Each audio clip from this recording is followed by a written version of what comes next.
राधे राधे दोस्तों, मेरा नाम आदित्य रावत है। मैं आपको आज रेडिएशन प्रोटेक्शन में यूज होने वाली यूनिट्स के बारे में बताऊंगा। जब हम रेडिएशन एरिया में काम करते हैं तो अपन को जो डोज लगता है उसको कौन कौन सी यूनिट्स में मेजर करते हैं, उन यूनिट्स की मैं आज बात करूंगा इस वीडियो में। ठीक है दोस्तों, तो अपन क्लास स्टार्ट करते हैं। रेडिएशन प्रोटेक्शन, अगर अपन यूनिट्स वो होती हैं उनमें डोज को मेजरमेंट किया जाता है। अगर इतने से ज़्यादा इस यूनिट में डोज लग गया तो वो हमारे लिए हानिकारक होता है। इसलिए रेडिएशन से बचने के लिए कुछ यूनिट्स बनाई गई हैं जो एग्ज़ाम के पॉइंट ऑफ व्यू से बहुत महत्वपूर्ण हैं। ठीक है दोस्तों, अपन पहली यूनिट है अपनी रेडिएशन। पहला पॉइंट है रेडिएशन एक्टिविटी संकेता।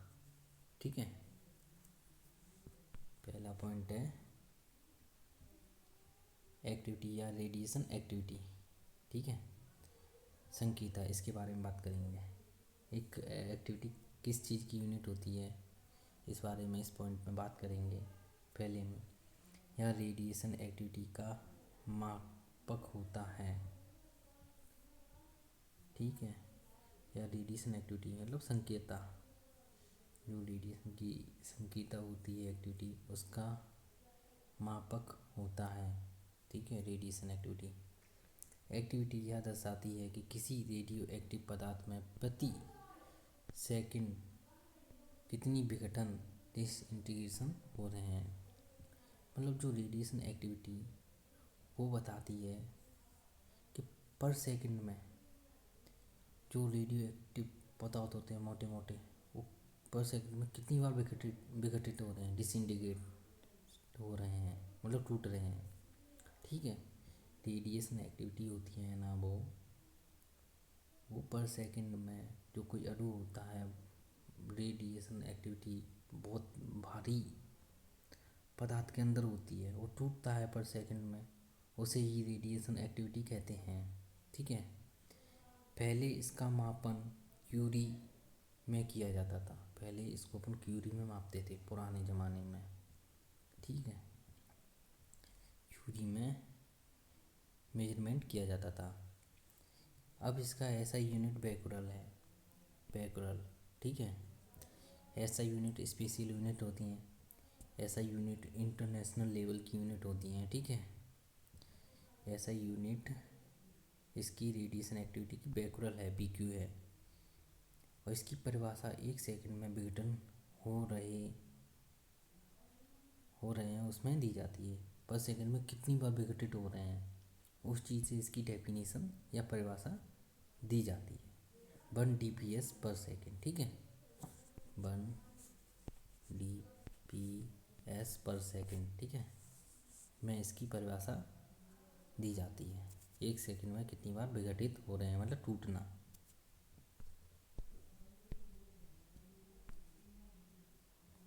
एक क्यूरी है ना वो 3.7 गुणा 10 BQ के बराबर होता है। एक क्यूरी अपना 3.7 गुणा 10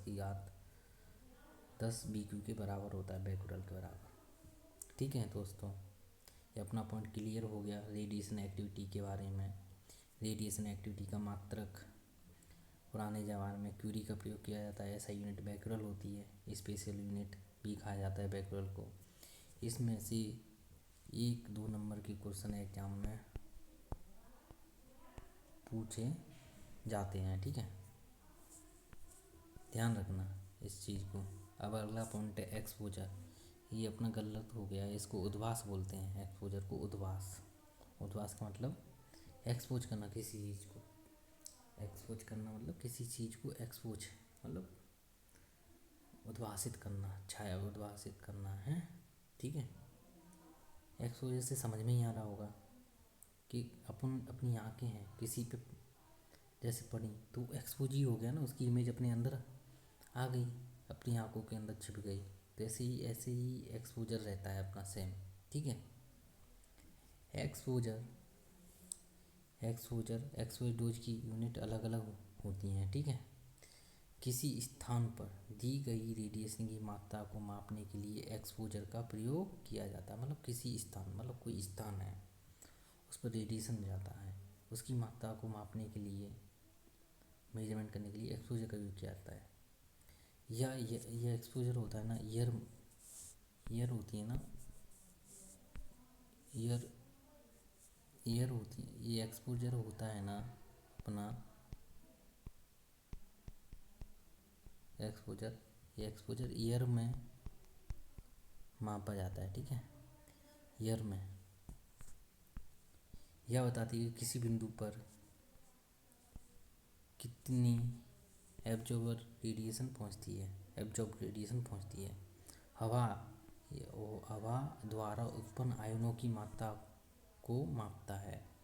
मतलब जब एक्सपोज करते हैं तो हवा में जो आयन होते हैं उनकी आयनों की उत्पन्न मात्रा को मापता है। ठीक है। एक्सपोजर के रूप में एक्सपोजर की कुछ यूनिट होती हैं अपनी। पहले पुरानी यूनिट रोंजन थी। पहले रोंजन में एक्सपोजर को रोंजन में मेजरमेंट किया जाता था। ठीक है। अब इसकी ऐसा यूनिट कूलम पर केजी है। ठीक है। ऐसा यूनिट स्पेशल यूनिट होती है जो एग्जाम में पूछी जाती है कि एक्सपोजर की पुरानी यूनिट कौन सी है, रोंजन, और न्यू यूनिट ऐसा यूनिट कौन सी है, कूलम पर केजी। इन दो यूनिट को याद रखते हैं क्योंकि इनमें घुमा फिरा के पूछ लेते हैं। स्पेशल यूनिट या ऐसा यूनिट कौन सी है, ऐसे ही ओल्ड यूनिट के बारे में पूछ लेंगे कुछ ना कुछ डाल के। ठीक है। तो ये सब चीज़ें अपन को MCQ प्रैक्टिस करने से ही पता चलेगा। जैसे जैसे इन सब चीज़ों के बारे में अपन MCQ प्रैक्टिस करेंगे तो अपन को क्लियर समझ में आ जाएगा। ठीक है। एक्सपोजर हवा में उत्पन्न आयनों की मात्रा को मापता है। एक्सपोजर को अपन ईयर में ही मापते हैं। ठीक है। ईयर में किसी बिंदु पर कितना डोज एब्जॉर्ब हो रहा है उसी को ही एक्सपोजर में मेजरमेंट किया जाता है। ठीक है। एक रोंजन 2.58 × 10⁻⁴ कूलम पर केजी के बराबर होता है एक रोंजन अपना। ठीक है। समझ गए। अब अगला पॉइंट है रेड रेड रेड भी एब्जॉर्ब डोज की यूनिट होती है। ठीक है। अपनी जो रेड होती है ना, यह भी एब्जॉर्ब डोज की यूनिट होती है। मतलब किसी बॉडी टिश्यू या किसी अन्य पदार्थ द्वारा एब्जॉर्ब रेडिएशन एनर्जी को मात्रा को मेजरमेंट करता है या बताता है। एब्जॉर्ब डोज क्या करता है अपना, किसी बॉडी टिश्यू या किसी पदार्थ द्वारा एब्जॉर्ब रेडिएशन एनर्जी की मात्रा को बताता है। रेड परिभाषा, यदि 1 ग्राम पदार्थ द्वारा 100 अर्ग की ऊर्जा अवशोषित की जाए तो उसे 1 रेड कहते हैं। यदि 1 ग्राम पदार्थ द्वारा 100 अर्ग की ऊर्जा अवशोषित की जाए तो उसे रेड कहते हैं। ठीक है। अपनी रेड है ना, वो एब्जॉर्ब डोज की यूनिट है। किसी बॉडी या किसी पदार्थ द्वारा कितनी मात्रा में रेडिएशन एब्जॉर्ब किया जा रहा है। क्वेश्चन पूछा कि एब्जॉर्ब डोज की यूनिट क्या होती है तो अपन रेड बताएंगे। इसकी भी ऐसा यूनिट भी रहती है। ठीक है। यदि इसकी परिभाषा दी जाती है, यदि 1 ग्राम पदार्थ द्वारा 100 अर्ग की ऊर्जा अवशोषित की जाए तो उसे 1 रेड कहते हैं। मतलब 1 ग्राम पदार्थ द्वारा 100 अर्ग की अवशोषित ऊर्जा को 1 रेड कहते हैं। 1 रेड 100 अर्ग पर ग्राम के बराबर होता है अपना। 1 रेड होता है ना, वो 100 अर्ग के बराबर होता है। इसकी ऐसा यूनिट एब्जॉर्ब डोज की ग्रे होती है। ओल्ड यूनिट रेड थी। ओल्ड यूनिट जो पुरानी यूनिट थी ना, वो रेड है। ठीक है। और एक गिरे बराबर 100 रेड के बराबर होता है। ठीक है। अगला पॉइंट है इक्विवेलेंट यूनिट, समतुल्य। ठीक है, ये इक्विवेलेंट यूनिट होती है ना, वो इफेक्टिव डोज की यूनिट होती हैं। ठीक है, इफेक्टिव डोज मतलब प्रभावित डोज होते हैं। जैसे कि अपने शरीर को बहुत ज़्यादा रेडिएशन लग जाता है तो वह प्रभावित होने लगता है। तो इस डोज से पता चलने लग जाता है कि इफेक्टिव डोज से कि अपने शरीर को इतना रेडिएशन लगा है, उसी को इफेक्टिव डोज में मेजरमेंट किया जाता है। इससे पहले रैम में मेजरमेंट किया जाता था। पहले इसका प्रयोग रैम के रूप में किया जाता है। वर्तमान में ऐसा यूनिट सीवर्ट है। इफेक्टिव डोज और इक्विवेलेंट डोज की यूनिट एसआई सीवर्ट होती है और ट्रांजिशनल यूनिट रैम होती है, मतलब ओल्ड यूनिट। ठीक है, रैम। ठीक है दोस्तों, आज की क्लास अपनी इतनी ही है। बहुत दिनों बाद क्लास ली है तो पता नहीं कैसी रही होगी आज की क्लास।